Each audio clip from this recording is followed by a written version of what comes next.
Together with American songwriter, we had the opportunity to talk to Chris from Mansions. Adam was able to talk to Chris on the phone. Check out his new album, Big Bad.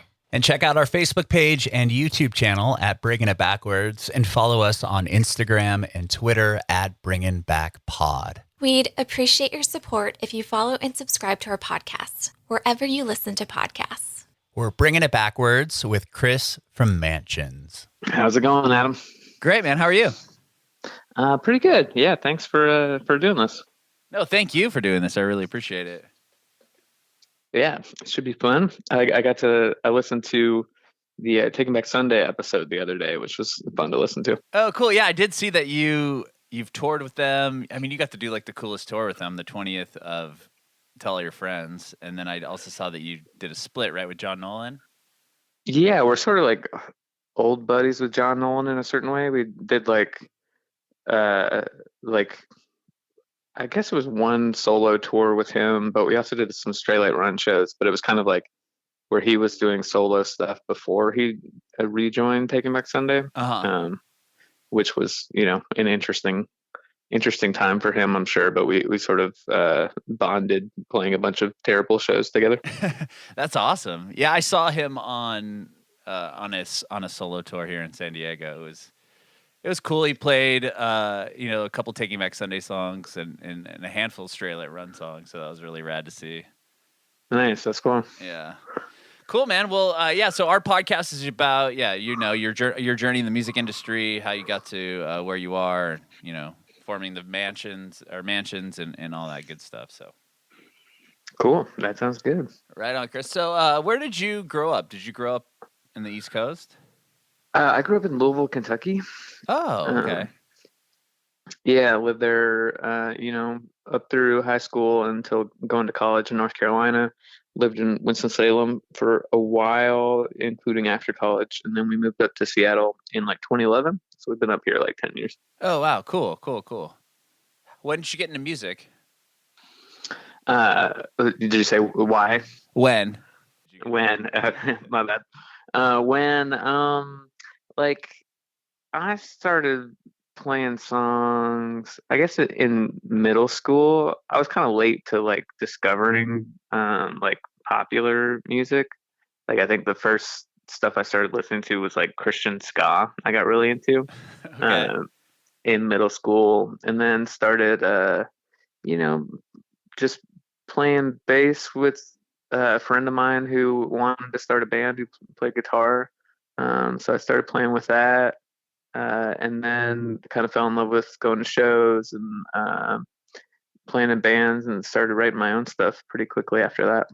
Wow. How old were you when you started playing in the bands with your, you said you played bass and your buddy played guitar. Were you guys in high school and stuff?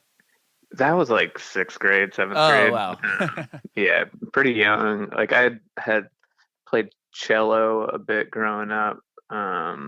But yeah, it was just us playing terrible 6th grader music, but was fun. And then I started playing with some older kids. So that was when we started playing more actual shows and things like that, which was cool. Okay. So that when you were doing that, were you the songwriter or just playing in the band, a member of the band? Just playing in the band. I think that band, I wrote one instrumental song or something, but I was just the bass player for the most part. Mm-hmm. And I felt pretty comfortable in that role. I've always been, on the more introverted side. And so, that's a natural fit for a bass player. You get to be on stage and not really have anyone look at you too much or anything. Yeah, right on. So you did that for a while, and then you said you went to school at North Carolina? Yeah, I went to Wake Forest in Winston-Salem, North Carolina. Did you go there for music or something completely different? No, I did I did take music courses and stuff, and thought about doing a minor or something like that in it. And I found those courses really valuable, and I still reference them from time to time, but I didn't really know what I was going to get out of majoring in it. I didn't want to be a music teacher or something like that. So, I ended up getting my degree in like economics, which was cool too. But Wow. yeah. Nice. Well, how'd you start Mansions then? Were you still in So college? yeah, it was sort of all through college. The first like year or two, I was still playing in a band with some of my like high school buddies, where we would, get together when we were all in town and work on songs. And that band had started as just like a solo project kind of thing, where I played all the instruments, and then turned into more of a band. But then, we were all living in different states at that point, so it didn't make sense to keep going. So then I started working on solo stuff again, and was doing that kind of throughout college under various names. And then I think like senior year of college, it started feeling like it was getting a little bit of traction as far as like interest from, managers or labels and that kind of thing. And so that was Mansions. Put out our first release, just like, my buddy that was starting a label, I think it was maybe like his first or second release on that label, was the first Mansions record, and that was like 2007. Wow, and that was all recorded just by you? Yeah, just like in my dorm room for the most part. I think I did some real drums like at my parents' house or something like that. Wow. Wow. Yeah. And you were performing the songs? How were you? You're just doing them like what, acoustic? Yeah, I would do them like acoustic or like solo electric kind of thing for the most part. Then like in the next 2 years following that, were I was kind of trying to figure out how I wanted to do it, like if I wanted it to be like a solo act or more of a band kind of thing. So I started recruiting other people to play, and it would be kind of a revolving door type of thing, where certain shows, like if I was playing in Louisville, and then there were a couple of people around who could play in the band, or if I was playing in North Carolina, there were some different people. And so, yeah, it became a thing where it's like, there's Mansions, like the studio project, and then the live shows were sort of like covering Mansion songs in a certain way. Oh, interesting. Okay.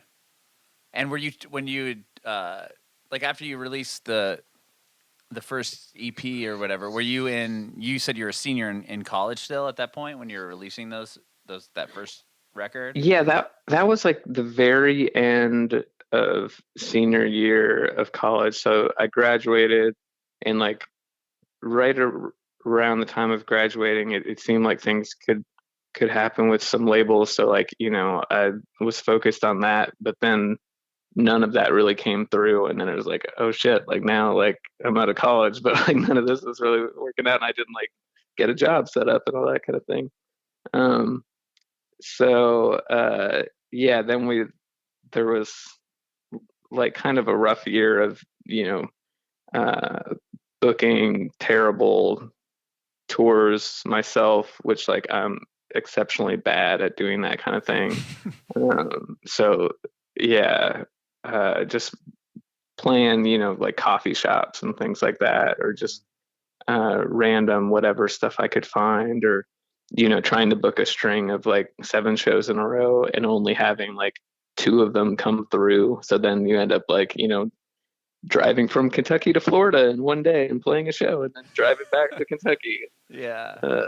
Stuff like that, Wow. So when you finished college, you didn't focus on economics anymore, huh? You just went, you know what, I'm going to do this music thing. I had label interest at one point, and then did you ever look back? I mean, not at that time. It was sort of like I wasn't interested in going to like work for a bank or something like that. And so music was what I wanted to do. There had been a band from Louisville called Emmanuel, who was on Vagrant Records, and they were doing real well at the time. And I was buddies with a couple of those guys, and they were like really generous and helpful to me, where they had like put me in touch with their manager, and their manager was helping me out and that kind of thing. So like, even though it wasn't on a label yet and didn't like officially have a manager or anything like that, it felt like I had enough connections that there was kind of a way I could maybe get into doing it for real. And then by like spring of 2008 was when Doghouse Records got more interested, and we ended up signing with them. And so then it was like, okay, we're on a legit label and we got a booking agent and that kind of thing. So like, I'll try to do this for real. So signing to Doghouse Records really kind of up the game for you. They were able to do a lot for you. I would say, well, okay, so if I set the scene a little bit, like this is, 2007, 2008, it's kind of like we're in the Napster era, but like labels still kind of matter and are still making money. And like, I think it's the end of like bands signing these like really big deals, but we still we signed a deal that like a couple years later Doghouse like never would have signed because like there was just like no money in music anymore. And so signing with them, it definitely seemed like, all right, this is a label, they've done big bands, they have a lot of resources at their disposal, like this will kind of change everything for us. And it did give us a stamp of legitimacy where then we were able to get a booking agent. And like Doghouse paid a bunch of money for us to make a record with Mike Sapone, who had done like the Brand New and Taking Back Sunday stuff, which was a huge deal for me because I was a big fan of those bands. Yeah. And so that kind of started the ball rolling. But then like from there, like nothing really changed that much in reality. Like we weren't suddenly like a big band or something like that, and they weren't like spending a bunch to promote us or anything like that, because kind of by the time we made the record, I feel like the world had turned a little bit and like we hadn't really been getting a lot of traction on our own. So I think they weren't super interested in continuing to push us or anything like that. Mm-hmm. Were you able to, because I know Doghouse had a bunch of, they've, Get Up Kids are on that label, and they've had Hot Water and bands like that. Were you able to, did they hook you up with like opening tours or anything for some of their artists? No, they were never able to hook that up. We did do a tour with, so I shouldn't say never.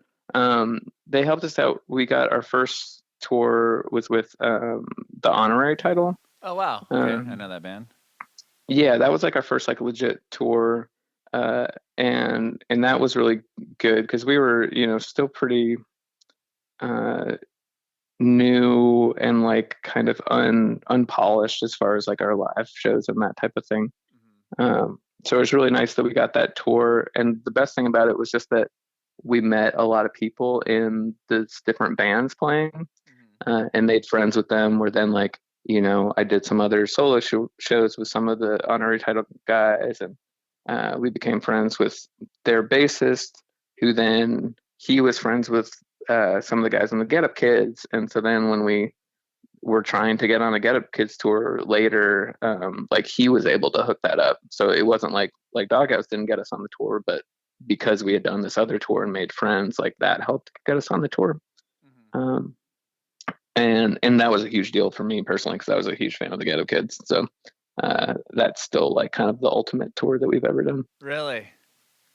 Okay. Yeah. I was wondering between that and the 10-year Tell Your Friends tour, because that must have been pretty epic as well to be able to see that record in full every night.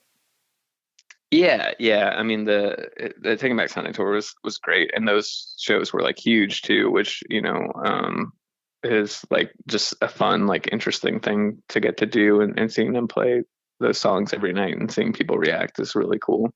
The Get Up Kids were such like an important band to me personally, and for me like wanting to play music that just getting to stand on the side stage and watch them play those songs every night was really cool. And that was like right before they put out There Are Rules, that like do you know that Get Up Kids record, that newer one? They've just released one not that long ago, but I guess it would be the one before that. I'd have to see the album cover. I'm gonna look. It was the one before that, and I really like it. It's really interesting and kind of more experimental. And so seeing them play those songs was really cool too. That's awesome. After that record with with Doghouse, you guys left that label, right? And you signed a new contract and put out a record after that. No, we like made another record kind of just on our own, like with me recording everything. Doghouse wasn't super interested in putting it out, and we weren't super interested in putting it out with them. So we kind of just called it a day at that point. And then a buddy of ours he had been tour managing the honorary title on Uh that huh. tour that we did with them. He was starting up a label, and so we decided to just put it out with him, which was a real good experience for us. Very cool. And that was which record was that one then? That's called Dig Up the Dead. Okay. And Dig Up the Dead that came out in 2011. I'm looking at, and then you have then Doom Loop was the next record after that. Yep. Tell me about that album. Yeah, so that was one. So for Dig Up the Dead, we were still living in North Carolina, and then like we moved to Seattle, like right as it was coming out. And so then Doom Loop was after we had been living in Seattle for a couple of years. And by that point, the label that had put up Dig Up the Dead was kind of deciding not to be a label anymore.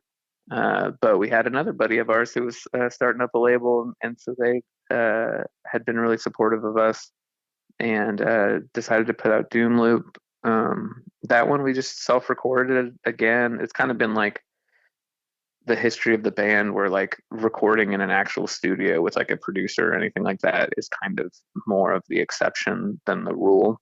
Uh-huh. So this one, like Doom Loop, we recorded totally ourselves, and then got this guy Steve McDonald from the band Red Cross. Uh-huh. He mixed it, which was a really cool experience too. But yeah, and we put Wow. out that one. It was kind of more of a product of like living in Seattle and kind of adjusting to our life there. Mm-hmm. So most of the records you guys have put out were all recorded just by you, right? In like a house, or never in like a proper studio setting? Right. Yeah. The only one that was recorded by anyone else was New Best Friends. That was recorded by Mike Sapone. The other ones we've done like drums in more proper studios, and we've done like a couple other just random songs for splits and things like that in studios. Mm-hmm. But I really feel just most comfortable working at home and kind of having the flexibility to, work as long as you want and not have the clock staring at you. Yeah. And there's just something I like studios, and I like recording kind of like culture and all that a lot. But there's a lot of it that just kind of makes me uncomfortable being in a studio where it can feel like you're not doing it right, or just there can be more personalities around and that kind of thing. So it just always seemed to work doing it at home. Some of it originally, like on Dig Up the Dead, for sure, it was just like we didn't have any money to be making a record, so like this is how we're gonna make it, Yeah. What about the But latest record? Was that recorded all by you as well, like in your house? yeah, that was all self-recorded, and it's like by Whoa. now, like we've been doing it this way long enough that like I feel like I know what I'm doing. I feel like I can get the sounds that I want. Um, and so yeah, this one it was just we didn't go to a studio for any of it because there's not that much drums on it, and so the drums that there are, I could just do in our house. Yeah, I noticed that. I was going to ask. I wondered if this record was done in a proper studio, just because I feel like there's a lot more like production elements to it than the other releases you've put out. Yeah, it's just in our house, just doing our thing. Yeah, like at this point, like I really like studios, and I think they're important to like the kind of um, just ecosystem of bands and everything like that. For me personally, it doesn't like offer me a lot. Like if you're recording, like if you have a couple decent pieces of gear and kind of know what you're doing, then you can do that in like whatever room you're in, and then you get time to kind of experiment and put all these different layers on it. Where like I think the challenge with home recording nowadays uh is just like the fact that there's no limits can be Yeah, really challenging. overproducing. Yeah, so like that's where I feel like the problem can be. So as long as like you kind of put some boundaries on yourself, or you know, try to be conscientious about that, I feel like you can achieve just as good of results. hmm Yeah, I agree with you for sure. Do you feel like this new? I feel like when I listen to this new record opposed to the older stuff, it's a bit slower. Is there Yeah, um is there a reason behind that, or the songs just ended up coming out that way? yeah. I mean, in reality, it is just like you got to do whatever's best for the song. And so, if the songs are a certain way, then that means the record's a certain way. I think we don't listen to a lot of like loud rock music these days. Um, so it would have surprised me if like the songs had come out as like big, loud rock songs. hmm Just because it's like not what I'm particularly interested in right now. And so I think there was a certain idea that, you know, we didn't want to do the like, okay, now it's time for the chorus. So hit your distortion pedal and let's, you know, bring in the loud drums and that kind of thing. hmm Um, but at the same time, like if that's what had been best for the songs, like that's what we would have done, you know.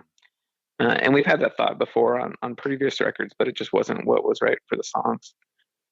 Um, Yeah, because I. and you know, Sorry, go ahead.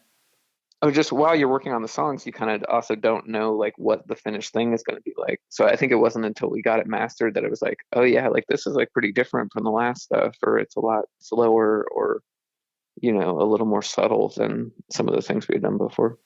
Yeah, the other records when I listen to it, they're just more up tempo. Like everything's kind of like the faster guitars and quicker drums, and this is more of like it reminds me of The Devil and God, the brand new record. It kind of has that Okay, yeah. feel to me.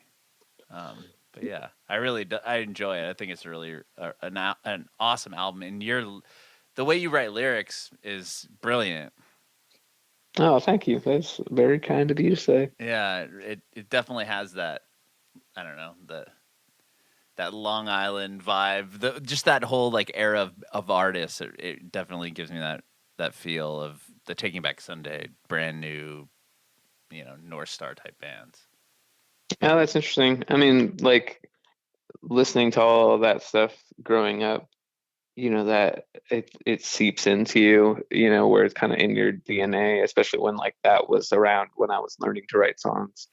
So I'm Yeah, sure that all that has, you know, a, even like unconscious just kind of impact and influence underneath. I noticed it in Laser Beams quite a bit. Like that, just certain lyrics. I was like, oh, that kind of reminds me of like, something brand new would have done, or I don't know. Not that you were like ripping off of them, but I'm just saying it just gave me the similar vibe. Oh, that's cool. Yeah, Yeah, no, that's not a bad thing at all for me. right on.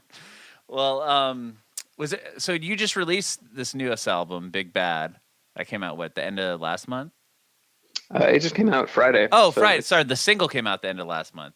So it just came yeah. out Friday. Is it weird putting this? Was it weird putting it out? I know you hadn't had a record in like 3 years or so. Is it weird putting it out finally, like in a pandemic?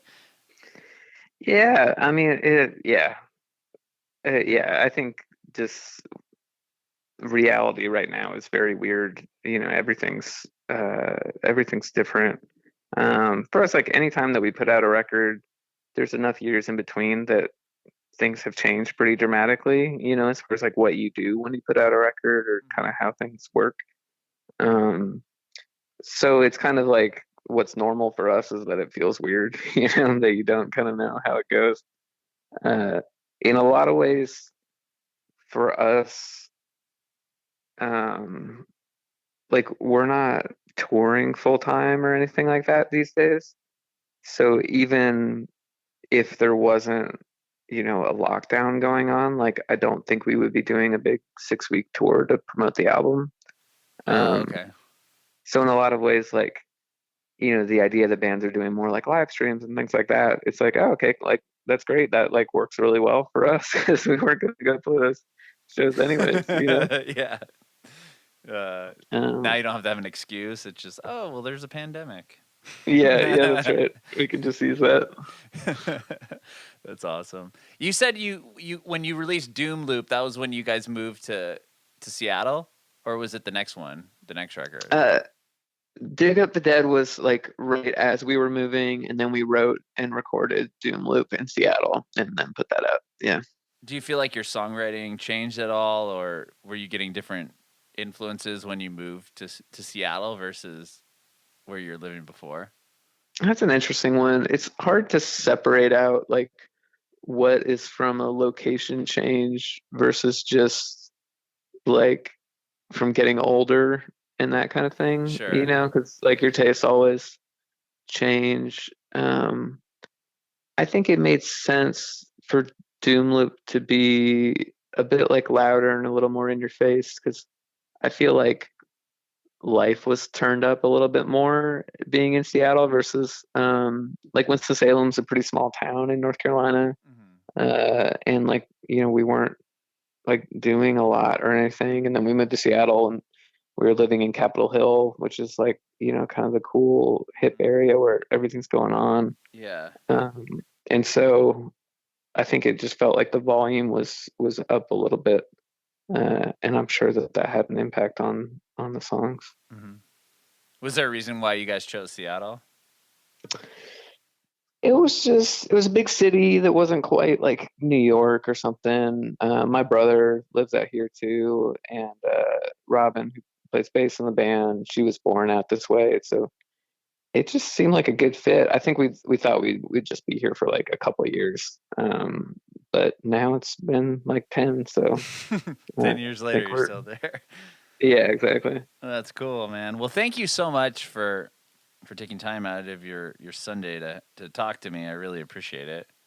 Oh yeah, of course. You said I have just two more questions for you. I'm curious now because you said that the Get Up Kids tour was like your all time. Was that like your Yeah, favorite? Was that the big like your favorite tour you've ever been on?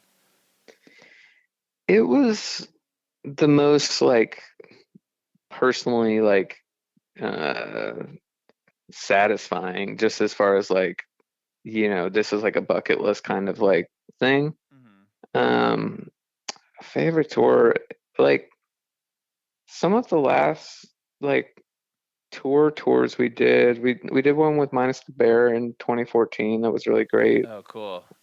We did one with La Dispute and Pianos Become the Teeth in 2013. That was after Doom Loop came out. And that might have been the best, where like those bands were really cool and really we got along with them really well. And it was a tour maybe for the first time for us where it felt like things were really clicking, where it seemed like people were responding to us and buying merch and a good amount of people like knowing who we were at the shows and that kind of thing, Hmm. like knowing our songs. Um, and so that felt really good where it was like, oh, okay, like this could happen. And we also, that was the first one where we had someone else selling merch for us, Oh, uh, cool. which just like took such like a burden off, versus like there's always this kind of humiliation of like you play the show and you immediately have to like run back to make sure someone's at your merch table, and like Oh, right. and it's just like a hassle. And like when you're getting ready to play, instead of trying to eat dinner or like get your nerves out, you're having to sit alone at the merch table while nobody's there, like so just having someone to like help out just took such a huge burden off, where I was like, man, I can actually like have fun on this tour because I'm not having to do stuff all the time. Yeah, a little bit more like legitimacy, I guess. Kind of like you can kind of just play and not have to worry about doing 10 other jobs. Yeah, like I can't imagine doing a tour with like an actual tour manager and stuff because like I'm always doing that stuff. So tour feels pretty stressful of having to figure out all the logistics. Oh, So like really? if you Even had to this day, you're still touring like that? yeah, well, I mean we haven't done a tour in like 5 or 6 years. But yeah, I always tour managed us, which was fine to do, but it's a big job in itself. And so I was always probably the stressed out, grumpy guy on tour that nobody wanted to be around. Yeah, you got to make sure that you guys are in the right places and getting all the ducks in a row. Yeah, and figuring out where you're gonna stay and yeah, just everything. Oh, yeah. Oh, Chris, thank you so much again for talking with me. I really appreciate it. I want to know if you have any advice for aspiring artists. That's a great question. I'm always kind of surprised that like I still have no idea how you get people to like your band or anything like that. Um, where it feels like I should have something, but I think you just have to. There's just so much bullshit that comes along with playing songs and writing songs and touring and playing shows and things like that, and you just have to really like making music, like outside of any of the things that seem glamorous about it. And if you really like creating and doing that, then it can be a really rewarding thing. But I think you have to just focus on doing what you like and doing it for yourself. And if other people listen to it and like it, then that's really cool. But that's not what's, going to give it meaning or purpose or, make it a good thing in your life.